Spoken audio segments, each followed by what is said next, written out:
예, 여러분 월요일입니다. 여러분 모두 힘내시고 한 주 동안 말씀으로 승리하시기를 축복합니다.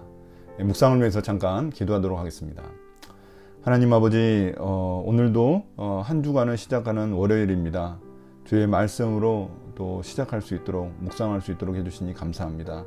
하나님, 오늘 말씀을 제대로 또 깨달을 수 있도록 우리의 눈과 귀와 마음을 열어주시고 주님 말씀 가운데 은혜를 누릴 수 있도록 해주옵소서.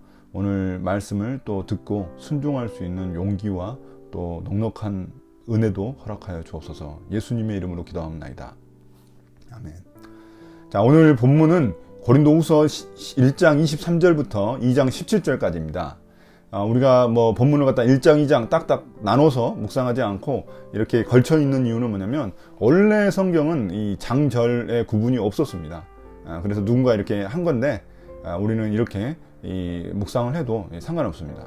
그래서 1장 23절부터 2장 17절까지인데, 오늘 우리가 이 본문을 보면은 가장 많이 등장하는 단어가 있습니다. 그 단어의 동그라미를 여러분들이 쳐보시면은 이 마음 아프게 한다는 단어가 계속 등장하고 있는 것을 알 수 있습니다. 그러니까 이 사도 바울이 뭘 이야기하려고 하는 건지 우리가 대충 짐작할 수 있는 부분입니다.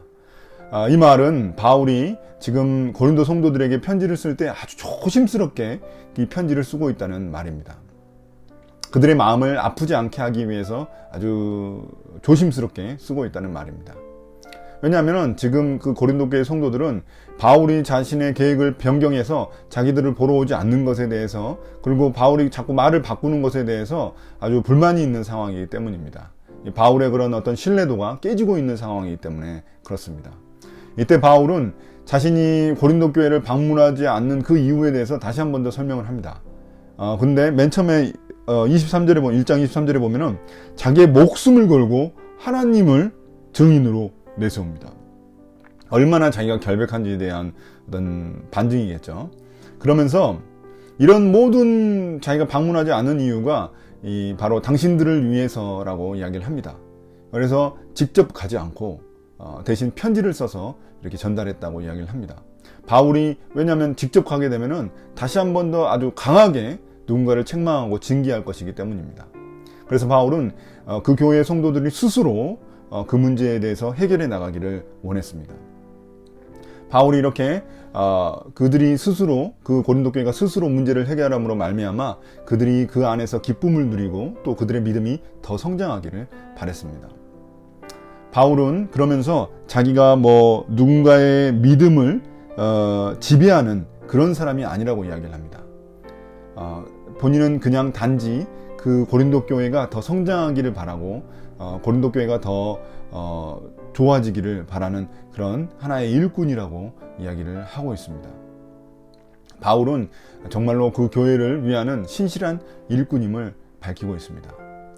우리가 요즘 세상에도 이 진정성이라는 게 되게 중요한데, 진정성이라는 게 다른 사람의 마음을 열게 하고 그 사람의 마음을 움직이는 정말 중요한 요소라고 이야기를 합니다. 그럼 우리가 진정성을 보여줄 수 있는 가장 좋은 방법은 무엇일까요? 저는 그게 이 공감 능력이라는 생각이 듭니다.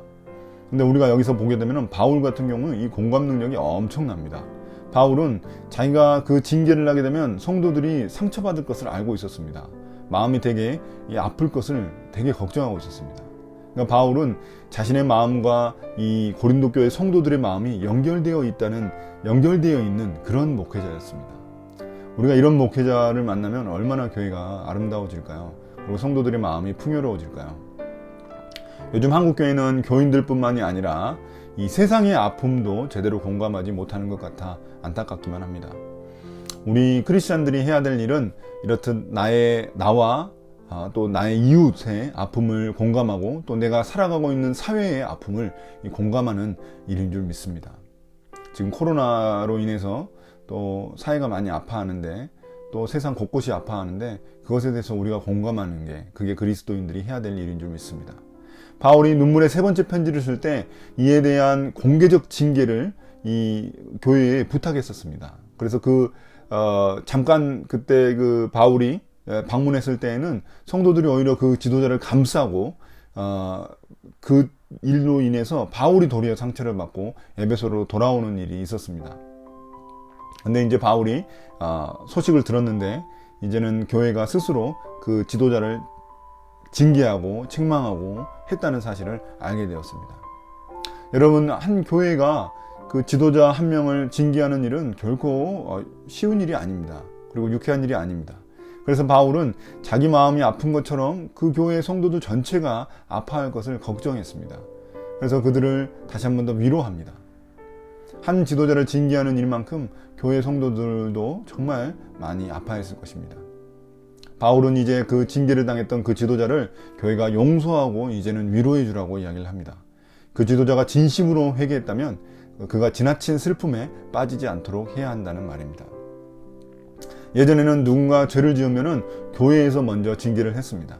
예배를 몇 주 동안 못 드리게 하거나 심한 경우에는 교회에서 출교시키기도 했습니다. 그런데 요즘에는 이런 일을 결코 볼 수 없습니다.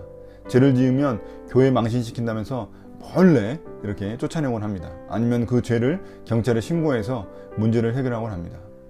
그러나 예전에는 성도가 죄를 짓거나 또 문제가 생기면 교회가 1차적인 책임을 졌습니다. 요즘은 성도들 간에 다툼이 생기면 경찰서부터 찾아가곤 합니다. 그러면 누군가는 그 모습을 보면서 마음의 상처를 받아서 아예 교회를 떠나고는 합니다. 이렇듯 현대에는 교회의 역할이 너무나 축소된 것 같아 그런 마음이 아프기도 합니다. 바울은 교회가 그를 징계했다면 이제 용서하고 받아들이라고 말을 합니다. 교회가 그를 용서했다면 바울도 벌써 용서한 거라고 이야기를 합니다. 혹시 교회가 바울 핑계를 대면서 그 지도자를 용서하지 않으면 교회 안에 그 사람으로 말미암아 분열이 일어날 수 있습니다. 또는 그 지도자가 진실하게 회개했음에도 불구하고 교회에서 받아주지 않는다면, 용서해주지 않는다면 그 사람은 너무나 마음에 상처를 입고 낙심해서 교회를 떠날 수도 있는 것입니다.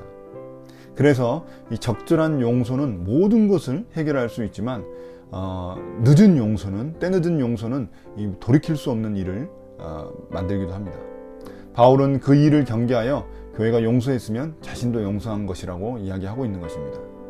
교회가 그를 용서하지 않는 것은 심지어 이거는 결국 사탄에게 속아 넘어가는 것이라고 이야기를 합니다. 우리가 여기서 보면 알 수 있듯이 용서란 사탄을 무력화시킬 수 있는 가장 강력한 무기 중에 하나입니다. 사탄은 우리가 용서하지 못하게 만들어 우리를 분열케 합니다. 용서는 사탄에게 줄 수 있는 최고의 복수인 셈입니다. 반대로 분노와 미움은 사탄이 사용하는 최고의 무기입니다. 그것을 이용해 사탄은 우리의 관계를 묶고 우리를 파괴시킬 수 있기 때문입니다. 그러나 용서는 서로 얽히고 묶인 그런 사람들의 마음을 풀어주며 자유케 해줍니다. 우리가 창세기에서 봤던 요셉과 형들의 관계도 매우 좋은 그런 예가 될 수 있습니다. 그런데 갑자기 12절에서 이 바울은 이 디도를 만나기 위해 마케도냐로 갔다고 말을 합니다. 이거는 앞의 문맥과 잘 연결이 안 되는 것 같은 느낌을 줍니다.